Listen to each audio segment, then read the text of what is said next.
perkataan-perkataan para sahabat berkaitan dengan akhir zaman.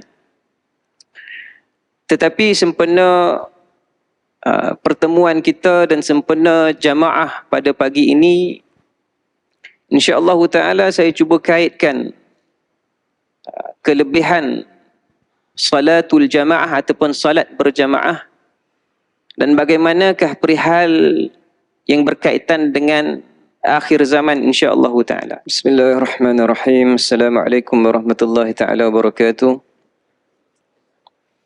Alhamdulillahi rabbil alamin, wassalatu wassalamu ala rasulihil amin, sayyidina wa maulana Muhammad wa ala alihi wa sahbihi ajma'in. Yang saya muliakan Tuan Imam, Tuan Bilal yang dirahmati Allah Ta'ala, hadirin hadirat. Dan pagi berbahagia ini semoga Allah Subhanahu wa Ta'ala mengampunkan dosa-dosa kita, berikan keberkatan di atas amalan kebajikan kita, menerima segala ibadah kita, dan insya-Allah taala pada hari akhirat nanti Allah Subhanahu wa taala akan tempatkan kita bersama dengan para anbiya, para syuhada, para salihin fi jannatil ula, dalam syurga Allah Subhanahu wa taala yang maha tinggi, fi jannatil firdausi a'la insya-Allah taala. Amin. Alhamdulillahirabbil alamin. Bersyukur kita kepada Allah Subhanahu wa taala diberikan kesempatan dan limpahan nikmat untuk bersama-sama pada pagi ini menunaikan salat subuh berjamaah. Kemudian kita diperdengarkan dengan tilawah Al-Quranul Karim. Orang yang mendengar kepada bacaan Al-Quran pun mendapat pahala daripada Allah Subhanahu wa taala. Kemudian kita bersama pula dalam satu peringatan ringkas. InsyaAllah ta'ala saya tidak akan panjangkan. Lebih kurang kita ambil masa 30 hingga 40 minit saja insyaAllah ta'ala. Dan semuanya ini adalah satu nikmat yang Allah Subhanahu wa ta'ala berikan kepada umat Islam, kepada umat Nabi sallallahu alaihi wasallam. Biasanya saya di masjid ini saya membaca kitab Usus wal Muntalaqat, iaitu karangan Al-Habib Abu Bakar Al-Adani rahimahullahu ta'ala wa iyah, iaitu berkaitan dengan perihal akhir zaman, perihal berkaitan dengan hadis-hadis dan juga aqwalus sahabah, perkataan-perkataan para sahabat berkaitan dengan akhir zaman. Tetapi sempena pertemuan kita dan sempena jamaah pada pagi ini, insya-Allah taala saya cuba kaitkan kelebihan salatul jamaah ataupun salat berjamaah dan bagaimanakah perihal yang berkaitan dengan akhir zaman insya-Allah taala. Pertama sekali apabila kita berbicarakan tentang salatul jamaah, di sana banyak hadis yang berkaitan dengan hal ini. Bahkan Nabi sallallahu alaihi wasallam meletakkan salatul jamaah min sunanil huda, iaitu daripada perkara-perkara yang sangat digalakkan oleh baginda Nabi sallallahu alaihi wasallam. Bahkan hampir ianya seumpama disebutkan oleh baginda Nabi fardu ke atas umat Nabi sallallahu alaihi wasallam. Kerana salatul jamaah, kerana salat berjamaah ini bukan sahaja dalam bentuk formatif, bukan sahaja dalam bentuk pasukan, bukan sahaja untuk menzahirkan kebersatuan umat Islam dalam bentuk fizikal mereka. Bahkan di sana ianya juga merujuk kepada kebersatuan umat Islam ini dalam pemikiran dan juga dalam akhlak mereka. Ini kita akan sampaikan insya-Allah taala. Berkaitan dengan salah satu daripada hadis Nabi sallallahu alaihi wasallam, fadlun salatil jamaah, iaitu kelebihan salat berjamaah, kita bacakan satu hadis Nabi sallallahu alaihi wasallam daripada Ibnu Mas'ud radhiyallahu taala anhu qala man sarrahu an yalqallahu ghadan musliman falyuhafazu ala haula'is salawati haitsu yunada bihinna. Daripada Ibnu Mas'ud radhiyallahu taala anhu, beliau berkata, sesungguhnya orang yang gembira untuk bertemu dengan Allah Subhanahu wa taala pada hari akhirat nanti dalam keadaan dia dicatatkan sebagai orang yang Islam, orang yang menyedah dirinya kepada Allah Subhanahu wa taala, falyuhafazu ala haula'is salawat. Mereka mestilah menjaga sembahyang mereka haitsu yunada bihinna, sebagaimana setiap kali mereka dipanggil, diserukan untuk menunaikan salat-salat tersebut.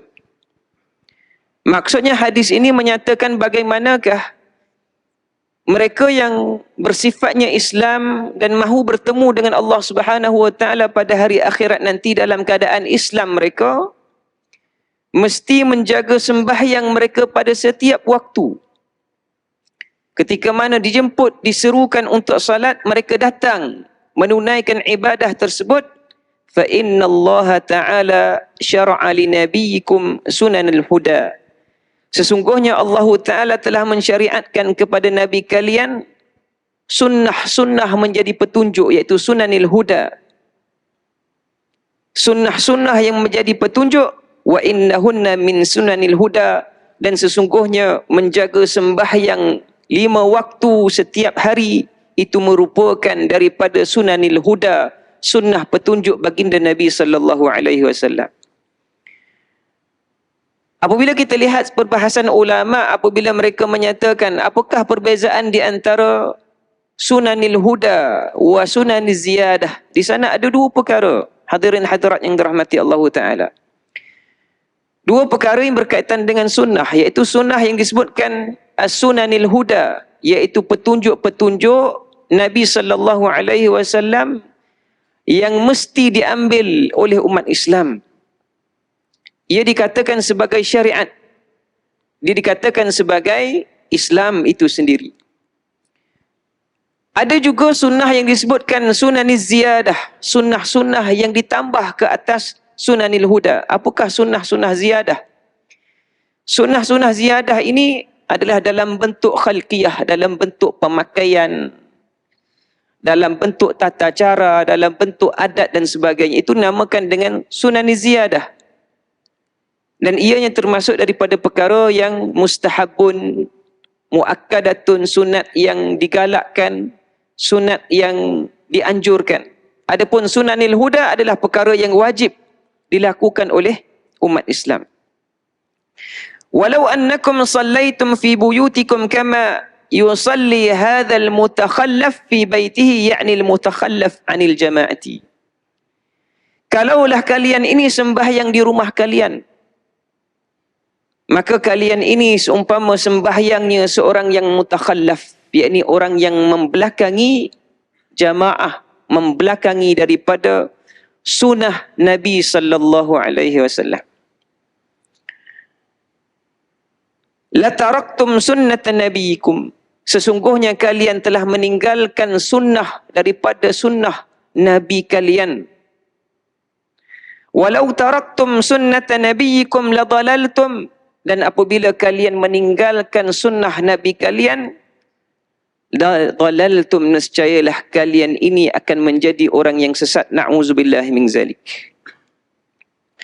Kemudian disambung lagi pada hadis ini, Nabi SAW menyatakan bahawasanya orang yang memperbaikkan wuduknya, kemudian berjalan ke masjid, illa kataballahu lahu bikulli khatwatin yakhuttuha hasanah. Setiap langkahnya yang ke masjid itu dicatatkan dengan satu kebaikan. Diangkatkannya dengan darajah, iaitu dengan martabat-martabat. Dihapuskannya akan dosa-dosanya. Walaqad ra'aituna wa ma yatakhallafu anha, dan kami telah melihat orang yang membelakangi akan jamaah ini. Ini pada zaman sahabat Nabi sallallahu alaihi wasallam. Kami telah melihat orang yang membelakangi jamaah ini, yakni anis salati fil masjidi, iaitu orang yang membelakangi sembahyang di masjid, illa munafiqun ma'lubun nifaq. Mereka adalah orang yang benar-benar munafik. Orang yang terzahir dan terbukti akan munafik mereka itu, na'udzubillah min zalik. Hadis ini menceritakan kepada kita bagaimanakah kelebihan-kelebihan salat al-jamaah. Dan apabila kita berbincang tentang salatul jamaah ini, dalam Al-Quranul Karim Allah Ta'ala menyebutkan, hafizu ala salawati was salatil wusta wa qumu lillahi qanitin. Surah Al-Baqarah ayat 238. Hafizu itu di atas jamak. Perkataan ini perintahnya di atas jamak. Jamak itu bermaksud plural. Allah Ta'ala memerintahkan kepada umat Islam ini menjaga sembahyang itu secara jamak. Ala salawat, di atas sembahyang-sembahyang 5 waktu, was salawatil wusta, dan penekanan kepada salatul wusta. Kalau kita terjemahkan literal, maksudnya salatul wusta adalah salat pertengahan. Maka ulama mentafsirkan apakah itu salatul wusta, apakah salat pertengahan. Ada yang mengatakan salatul subuh, salat subuh. Ada yang mengatakan salatul asri, salat asar. Dan ada juga yang mengatakan salatul maghrib. Wal mu'tamad, dan hakikatnya wallahu alam, Allah Ta'ala sahaja yang mengetahui, sebagaimana Allah Ta'ala mengetahui tentang kelebihan dan rahsia Lailatul Qadar, katanya ulama. Akan tetapi penekanan yang diberikan di sini, Allah Ta'ala menyebutkan pada akhir ayat ini, waqumu lillahi qanitin, dan dirikanlah sembahyang itu dalam keadaan qanitin. Ma makna qanitin? Apakah dimaksudkan dengan qanitin? Ay zalilina khashi'in, iaitu dalam keadaan rendah diri dan khusyuk kepada Allah Subhanahu wa Ta'ala. Jadi matlamat daripada menunaikan salatul jamaah, salat berjamaah ini, pertama sekali adalah untuk mengekalkan kecantikan, keindahan berjamaah. Ini yang ditakuti oleh musuh-musuh Islam. Dan menekankan sembahyang wusta. Kalau kita pergi kepada pandangan ulama yang mengatakan bahawasanya salatul wusta, sembahyang wusta itu adalah sembahyang subuh, salatul subuh, maka ianya bertepatan dengan hadis Nabi SAW, di antaranya yang mengatakan bahawasanya man sallal isya fil jama'ati faka'annama qama nisful lail. Barang siapa yang sembahyang isyak dalam keadaan berjamaah, maka dia telah membangunkan sebahagian daripada malam. Wa man salla subh fi jama'atin, dan barang siapa yang sembahyang subuh dalam keadaan berjamaah, faka'annama sallal laila kulluh, seumpama dia telah mendirikan sembahyang malam seluruhnya.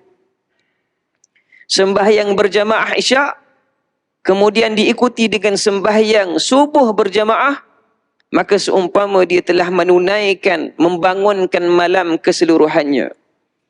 Maka kalau kita pergi kepada pandangan ulama yang menyatakan salatul wusta itu adalah sembahyang subuh, maka kita telah mengambil sebahagian daripada peringatan, sebahagian daripada ganjaran, sebahagian daripada anugerah yang Allah Subhanahu wa Ta'ala janjikan kepada umat Nabi sallallahu alaihi wasallam.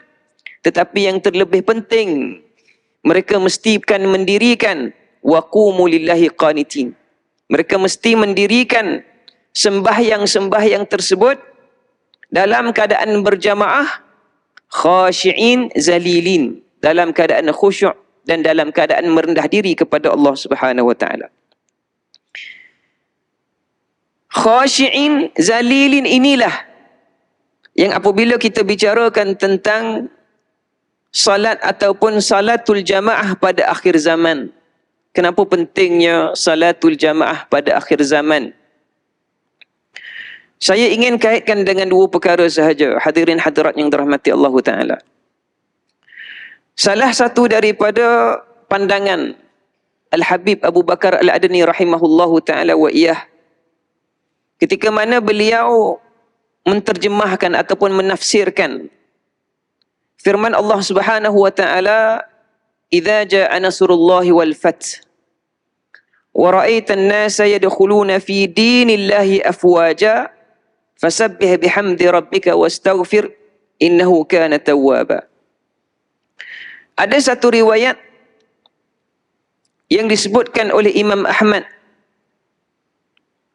daripada Aisyah radhiyallahu taala wa ardhaha, kana Rasulullah sallallahu alaihi wasallam yakthuru fi akhir amrihi min qawli subhanallah wa bihamdihi astaghfirullah wa atubu ilaik.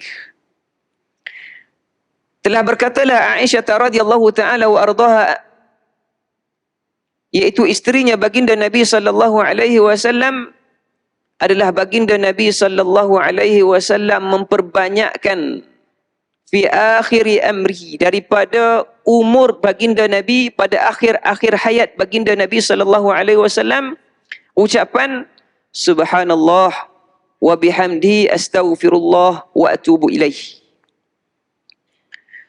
Waqal, dan Nabi sallallahu alaihi wasallam berkata ketika mana ditanyakan oleh Sayyidatuna Aisyah, "Ya Rasulullah, mengapakah Tuan memperbanyakkan bacaan tersebut?" Nabi setiap kali membacakan tasbih ini, Nabi ucapkan sebanyak 3 kali. Subhanallah bihamdihi astaghfirullah wa atubu ilaih. Ya Rasulullah, mengapakah Tuan banyak membaca tasbih ini? Waqal, dan jawab Nabi sallallahu alaihi wasallam, "Inna rabbi kana akhbirani anni sa'ara alamah fi ummati." Sesungguhnya Tuhanku telah memberitahu kepadaku, saya akan melihat alamat, akan melihat apa dia, iaitu petanda yang akan berlaku kepada umatku, kepada umat Nabi sallallahu alaihi wasallam. Wa amarani idza ra'aituha, dan Allah Taala perintahkan kepada saya ketika mana saya melihatnya, an asbaha bihamdihi wa astaghfiruh, saya bertasbih, bertahmid dan beristighfar kepada Allah Taala, innahu kana tawwaba, sesungguhnya dialah yang maha menerima taubat. Faqad ra'aituha, dan saya telah melihatnya. Nabi menyebutkan, dan saya telah melihatnya. Apa dia? Iaitu akhbarun alamatun, khabar alamat, petanda yang ditunjukkan kepada Nabi sallallahu alaihi wasallam tentang umat ini fi akhir zaman. Fi akhir zaman, apa dia? Iza jaa nasrullahi wal fath wa ra'aitan nas. Ayat itu dalam fi'il madhi, tuan-tuan. Wa ra'aita itu fi'il madhi, maksudnya engkau telah melihat. Ra'aitu fi'il madhi, orang belajar bahasa Arab dia tahu kan. Ra'aita, engkau telah melihat. An-nas, kamu telah melihat manusia yadkhuluna fi dinillah, telah masuk ke dalam agama Allah Ta'ala afwajan, berbondong-bondong. Alamat kepada umat ini, mereka masuk ke dalam Islam berbondong-bondong. Lihat pada hari ini, hadirin hadirat yang dirahmati Allah Ta'ala, dengan apa yang berlaku, tragedi yang berlaku di Palestin contohnya. Apakah respon, refleksinya manusia terhadap apa yang terjadi di Palestin? Umat Islamnya bertambah Islamnya. Yang bukan Islamnya masuk Islamnya. Lihat di Barat, lihat di Asia, lihat di Jepun, lihat di Amerika Syarikat. Ramai yang mengenal Al-Quran, membaca Al-Quran. Walaupun masih lagi belum memeluk Islam, mereka membaca Al-Quran. Mereka menangis membaca Al-Quran. Mereka kagum dengan umat Islam. Ini tandanya yang Allah Subhanahu wa Ta'ala menyebutkan, mereka telah masuk ke dalam agamamu, agama Islam, afwajan, berbondong-bondong. Bukan masuknya sekadar dalam memeluk Islam. Mestilah kita akan melihat mereka berbondong-bondong menunaikan salatul jamaah. Mereka berbondong-bondong menunaikan salat berjamaah. Itu alamatnya umat Nabi sallallahu alaihi wasallam. Maka pada hari ini kalau kita memandang ke barat, memandang ke Asia yang lain, kita akan melihat orang yang bukan Islam masuk Islam dan memenuhi masjid, surau. Alangkah rugi dan malunya kita. Kita yang telah lama Islam ini, jarang sekali kita menunaikan salatul jamaah. Mudah-mudahan supaya kita ini apabila letakkan sebahagian daripada ummatan wasatan, umat pertengahan itu syuhada ala nas. Allah Ta'ala katakan, kalian ini kami jadikan sebagai umat wasatan. Apa fungsinya umat wasatan ini? Syuhada ala nas. Kalian ini akan menjadi petunjuk kepada manusia-manusia yang lain. Kalian ini akan menjadi modul, idola, ikon kepada manusia yang lain. Mereka yang baru masuk Islam. Wa yakuna rasulu alaikum syahida, dan baginda Nabi sallallahu alaihi wasallam akan menyaksikan kepada kalian pula. Ini yang kita akan bawakan kepada Rasulullah sallallahu alaihi wasallam. Ini perkara yang pertama berkaitan dengan akhir zaman, dengan salatul jamaah. Supaya kita faham bahawasanya salatul jamaah ini bukan sekadar-kadar sahaja kita tunaikan sebagai memenuhi sunat muakkad ataupun sunat istihbab sahaja. Tetapi kita tunaikan adalah untuk menunjukkan bahawasanya ini adalah kebersatuan umat Islam walaupun dalam bentuk formatif, dalam bentuk pasukan. Ini yang pertama adalah menonjolkan kepada yang bukan Islam. Kita ada formatif kita ada pasukan, kita ada qaid wal ma'mum. Ada imam dan juga ada yang dipimpin, yang dikatakan sebagai makmum kita. Yang keduanya pula adalah hadirin hadirat yang dirahmati Allah Subhanahu wa taala, iaitu berkaitan dengan ta'awanu 'alal birri wat taqwa wa la ta'awanu 'alal itsmi wal 'udwan. Iaitu suratul Maidah ayat 2. Ini juga berkaitan dengan akhir zaman ataupun situasi semasa yang kita hadapi oleh manusia dan khasnya umat Islam. Wa ta'awanu 'alal birri wat taqwa wa la ta'awanu 'alal itsmi wal 'udwan. Bertolong-tolonglah kalian ini di atas bir, iaitu kebaikan, di atas pahala. Wat taqwa, dan juga takwa kepada Allah Subhanahu wa taala. Wala ta'awanu 'alal itsmi wal 'udwan, dan janganlah kalian bertolong-tolong di atas perkara dosa dan juga permusuhan. Dalam satu hadis Nabi sallallahu alaihi wasallam, para sahabat Nabi sallallahu alaihi wasallam pernah bertanyakan kepada Rasulullah sallallahu alaihi wasallam, ayyun nasi khair? Ya Rasulullah, manusia bagaimanakah yang baik? Yang paling baik ni siapa ya Rasulullah? Maka Nabi menyebutkan atqahum, yang paling takwa. Yang paling takwa itulah yang paling baik. Maka sahabat ini berkata lagi, ya Rasulullah, bukan itu maksud kami. Kami dah tahu orang yang paling baik itu adalah orang yang takwa. Tak kiralah dia ajam ke, dia Arab ke. Kalau yang takwa itulah yang paling baik di sisi Allah Ta'ala. Bukan itu maksud kami ya Rasulullah. Maka Nabi SAW mengatakan, kalau begitu yang paling mulia, yang paling baik adalah Yusuf. Nabi Yusuf. Nabiullah bin Nabiyillah bin Nabiyillah bin Khalilillah. Maka kalau yang kamu tanyakan itu nasab, ataupun manusia yang paling baik nasabnya, keturunannya adalah Yusuf. Kerana baginda seorang Nabi. Anak kepada Nabi. Cucu kepada Nabi, cicit kepada Nabi. Tidak ada orang lain yang lebih mulia nasabnya selain daripada Yusuf. Yusuf bin Yaqub bin Ishaq bin Ibrahim Khalilullah. Maka ini adalah keturunan yang terbaik. Maka sahabat mengatakan, bukan ini maksud kami ya Rasulullah. Bukan ini maksud kami ya Rasulullah. Kalau bukan begitu, maka yang paling baik itu kata Nabi sallallahu alaihi wasallam, khairukum fil jahiliyyati wa khairukum fil Islam idza faqihu. Atau kama qala alaihi salatu wassalam. Maka orang yang baik itu kata Nabi sallallahu alaihi wasallam adalah orang yang baik pada zaman jahiliyahnya. Dan apabila dia Islam, dialah yang paling baik ketika mana faqihu, ketika mana mereka ini mempunyai kefaqihan. Apa maksud Nabi SAW? Khairukum fil jahiliyah, kamu baik semasa jahiliyah, kamu adalah baiknya adalah secara fitrah. Secara semula jadi, kamu melihat kepada perkara-perkara yang haram itu sudah haram.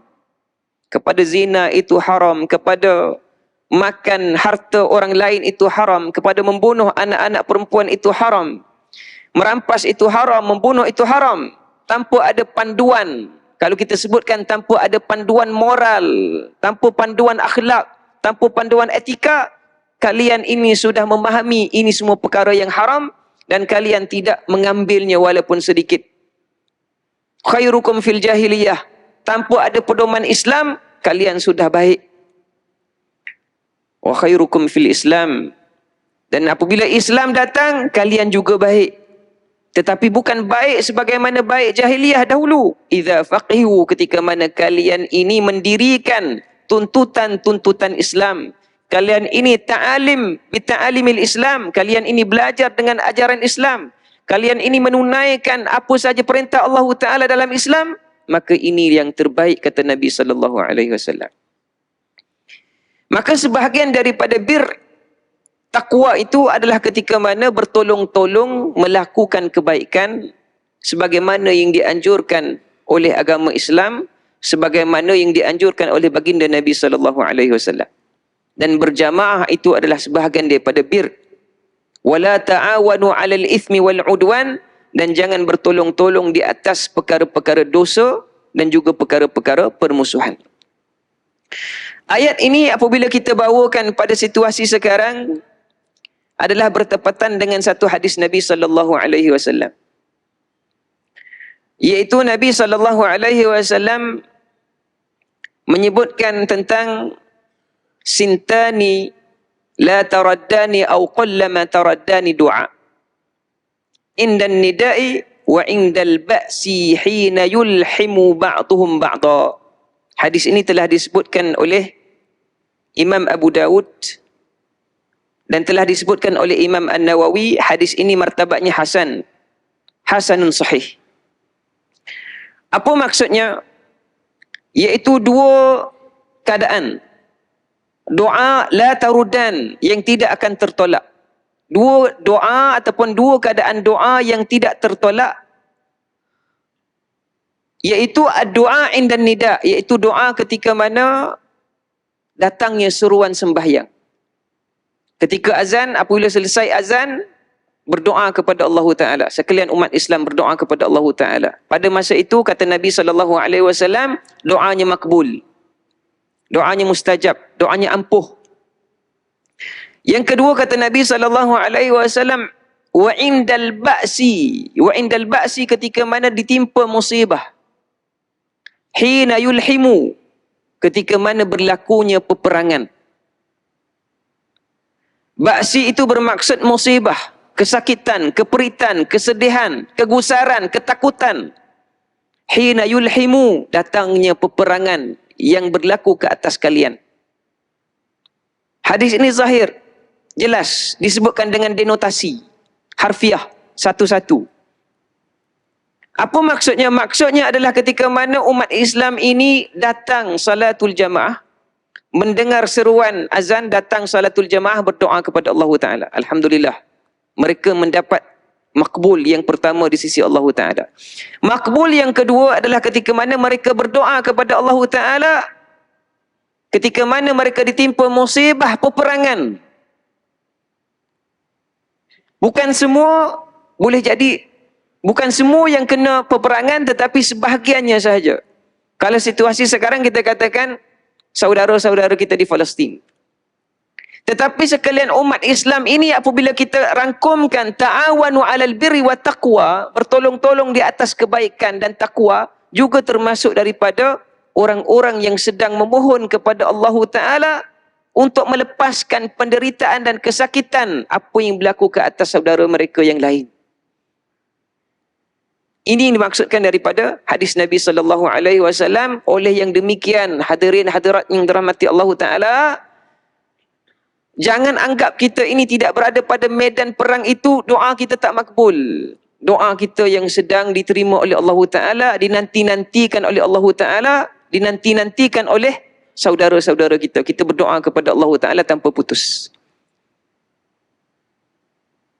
Dikemukakan perihal ini adalah kerana apa? Kerana dalam satu hadis yang lain, Nabi SAW menyebutkan, Allah Ta'ala memuji kepada umat Nabi SAW. Allah Ta'ala memuji kepada baginda Nabi dan memuji kepada umat Nabi SAW. Allah Ta'ala menyebutkan ini dalam hadis kursi. Abdiyun al-mutawakkilu al-mukhtaru laisa bifazin wala ghalis. Hambaku ada seorang ini, kata Allah Ta'ala, orang yang bertawakal, penuh tawakalnya kepada Allah Ta'ala. Al-Mukhtar, yang terpilih. Laisa bifazin, orang yang tidak gasar. Gasar ni maksudnya kasar. Kasar segi luarannya. Gasar. Wala ghalis, orang yang tidak bercakap dengan perkataan yang kasar. Wala sarab, orang yang tidak bertempik-tempik. Wala yajzi bisayyi'ati sayyi'ah, orang yang tidak membalas keburukan dengan keburukan, bahkan mengampunkan, memberikan keampunan. Mauliduhu bimakkatin, dan dilahirkannya itu di Mekah. Wa hijratuhu batatah, dan hijrahnya itu Madinah. Pemilikannya adalah segala daratannya Syam, dan umatnya, kata Allah Ta'ala, dan umat Nabi ini, wa ummatuhul hamadun, dan umat ini sentiasa memuji Allah Ta'ala. Yahmidunallah, mereka memuji Allah Ta'ala ala kulli halin, pada keadaan bagaimana sekalipun. Wa fi kulli manzilatin, pada setiap tempat. Yuwassuna atrafahum, mereka ini membariskan tumit-tumit dan bahu-bahu mereka. Ini yang hadis ini apabila memuji kepada Nabi SAW, Allah Ta'ala puji kepada umat ini. Bagaimana sifat-sifat umat ini? Dan Allah Ta'ala tekankan, khususkan, mereka ini berbaris tumit-tumit dan juga bahu-bahu mereka. Saffahum fil qital misla saffahum fis salah. Mereka berbaris-baris dalam jihad fi sabilillah, berperang, sebagaimana mereka berjihad dalam menunaikan sembahyang. Itu isu yang kita nak sebutkan. Yang kedua ini, bagaimanakah orang yang salatul jamaah ini, mereka sedang bersiap siaga untuk berjihad fi sabilillah. Maka tidak hairan kalau kita katakan orang yang tidak tahu berjamaah, bagaimanakah mereka boleh melahirkan kebersamaan, merasai keperitan, penghayatan terhadap saudara mereka yang lain, menghadapi keperitan dan juga kekurangan, kesalahan, dan juga mereka yang menghadapi peperangan. Subhanallahil azim. Nabi menyebutkan begini, saffahum fil qital, Allah Ta'ala mengatakan mereka ini saf dalam juang mereka, fisabilillah mereka, sebagaimana mereka ini saf dalam sembahyang mereka. Kemudian Allah Ta'ala, maka Nabi SAW membacakan firman Allah Ta'ala, innallaha yuhibbul ladhina yuqatiluna fi sabilihi saffan ka'annahum bunyanum marsus. Suratul Saf ayat 4. Allah Ta'ala sebutkan ayat ini, iaitu bermaksud sesungguhnya Allah Ta'ala menyintai kepada orang-orang yang berjihad pada jalan Allah Ta'ala saffan, mereka ini dalam keadaan pembarisan. Seumpama mereka ini bunyanum marsus, seumpama binaan yang mana dibina-bina rapat. Menariknya hadirin hadirat yang dirahmati Allah Ta'ala, apabila disebutkan yuqatiluna fi sabilillah, mereka yang berjihad pada jalan Allah Ta'ala, bukan sahaja mereka yang mengangkat senjata itu. Bukan mereka yang menghadapi musuh mereka secara langsung, mubasyaratan. Bukan itu sahaja. Termasuk di dalam ini katanya ulama, contohnya Imam Ibnu Katsir, bimahabbatin ibadihil mu'minin idza istafu muwajihin li'a'da'illah fi haumatil wagha. Mereka saling bantu-membantu di antara dengan yang lain menghadapi musuh mereka. Yang adanya menghadapi musuh secara langsung. Yang adanya infak kepada mereka yang berjuang pada jalan Allah Ta'ala. Yang lain ni bagaimana? Yang lain ini mereka sedang menantikan nusrah, menantikan kemenangan daripada Allah Subhanahu wa taala di atas doa mereka. Sebab itu apabila kita bincangkan hal ini, hadirin hadirat yang dirahmati Allah Subhanahu wa taala, kita mesti pastikan bahawasanya bukan semua yang berada di medan perang itu dapat menunaikan ibadah dengan sempurna, dapat berdoa kepada Allah Ta'ala pada setiap waktu. Tetapi mereka yang tidak berada pada medan perang inilah mereka yang boleh beribadah dengan sempurna. Mereka ada tiang-tiang masjid yang boleh dilihat, tiang-tiang masjid yang boleh mereka menyandar, ada kipasnya, ada ruangnya yang bagus. Subhanallah. Ada waktunya mereka boleh berdoa kepada Allah Ta'ala, maka ambil waktu ini, tempat ini berdoa kepada Allah Ta'ala supaya umat Islam seluruhnya ini berada dalam keadaan keselamatan. Itu yang kita dipohonkan, itu yang kita disarankan. Maka ini dua isu yang saya rasakan sangat relevan, sangat berkait dengan isunya salatul jamaah pada pagi ini. Dan akhirnya, hadirin hadirat yang dirahmati Allah Ta'ala, suka saya sebutkan berapakah kaedah ataupun syarat ataupun kelebihan-kelebihan yang boleh kita ambil ketika mana kita salatul jamaah. Ini sebagai nota saja. Mungkin tuan-tuan dah tahu, tuan-tuan dah amalkan, tapi ini sebagai peringatan kepada kita, kita boleh ulang balik. Syarat dan juga kelebihan. Apa yang sebenarnya apabila kita datang berjamaah ni, apakah yang sebenarnya kita dapat? Supaya kita tidak keliru, supaya kita tidak buta dalam menilai kita datang jemaah kerana ada program. Bukan begitu sahaja. Kita berjemaah kerana apa? Kerana ada datangnya makan-makan. Bukan begitu sahaja. Kita berjemaah kerana apa? Kerana ada satu occasion. Bukan. Kita datang berjemaah, kita tahu apakah faedah dan kelebihannya. Di antaranya kata ulama, saya sebutkan di sini, ijabatil mu'zin biniyati salati fil jama'ati. Ada kelebihan. Di antaranya adalah pertama sekali apabila muazzin menyerukan azan, maka dia ada niat pahalanya diberikan kepada niat menjawab azan. Bukan niat menjawab azan di rumah. Niat menjawab azannya ketika mana di masjid sudah dikirakan oleh ulama sebagai mendapat pahalanya. Yang keduanya adalah yahsulul muslim ala thawabit tabkir ilaiha fi awal waqtiha. Iaitu orang Islam ini apabila mereka datang ke masjid, mereka mendapat pahala berawal-awal ke masjid itu. Datang awal ke masjid itu mendapat pahalanya yang tersendiri. Wal masyi ilal masjidi bis sakinah, dan mendapat pahala sakinah. Di jalan ke masjid dengan tenang itu pun sudah dikiranya pahala. Sebab itu dalam Sahih Al-Bukhari, satu hadis Nabi SAW, hadis yang sahih, Nabi SAW yaqul, man ghabbara qadamahu fi sabilillah haramallahu 'alan nar, atau kama qala alaihi salatu wassalam. Nabi menyebutkan barang siapa yang memperdebukan kakinya pada jalan Allah Taala. Pada jalan Allah Taala itu maksudnya ke masjid. Barang siapa yang memperdebukan kakinya pada jalan Allah Taala, haramallahu 'alan nar, Allah Taala haramkan kakinya itu dibakar oleh api neraka Allah Taala. Orang yang memperjalankan, maksudnya orang itu berjalan dengan sakinah, dengan tenang ke masjid. Dan mendapatkan pahalanya berawal-awal ke masjid. Katanya lagi ulama, salatu tahiyyatun inda dukhulil masjid. Dapat pahala yang kita katakan pahala yang terbuka. Waktu yang terbuka dengan syarat masuk masjid sahaja. Itu salat tahiyyatul masjid. Salat tahiyatul masjid ini, tuan-tuan dirahmati Allah Ta'ala, adalah salat sunat yang terbuka. Subhanallah. Dia tidak ada masa makruhnya. Tidak ada masa tahrimnya. Salat yang terbuka. Datang masjid, salat 2 rakaat. Sebab itu para salafus salih, mereka nak memperbanyakkan salat tahiyatul masjid. Bagaimana caranya? Apabila mereka masuk masjid, mereka salat. Mereka sembahyang fardu, salat fardu.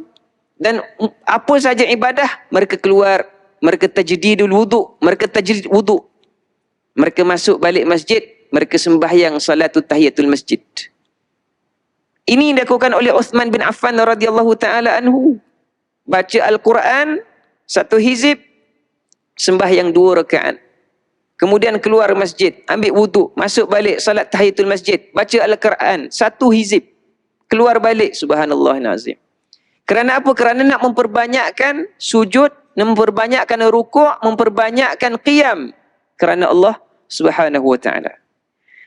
Di antaranya lagi katanya ulama, salatun al-malaikatu alaihi wa istighfar lahum syahadatuhum lahu. Para malaikat ini beristighfar kepada orang yang salatul jamaah. Orang yang datang berjamaah salat di masjid, para malaikat ini mendoakan keampunan terhadap orang-orang yang sembahyang berjamaah dan menyaksikan kebaikan-kebaikan mereka. Di antaranya lagi katanya ulama, ijabatil iqamah. Ijabatil iqamah, menjawab iqamat tu. Selepas iqamat, dia berdoa kepada Allah Ta'ala. Wassalamah minasyaitan, dan selamat daripada syaitan. Ketika mana iqamah dibacakan, syaitan bertebaran lari daripada orang yang hendak melakukan salatul jamaah. Wal wuquf muntaziran ihram al-imam, mendengar imam mengangkat takbir Allahu Akbar, itu juga mendapat pahala. Subhanallah nazim. Sebab tu kan kita baca hadis, sembahyang berjamaah itu afdal.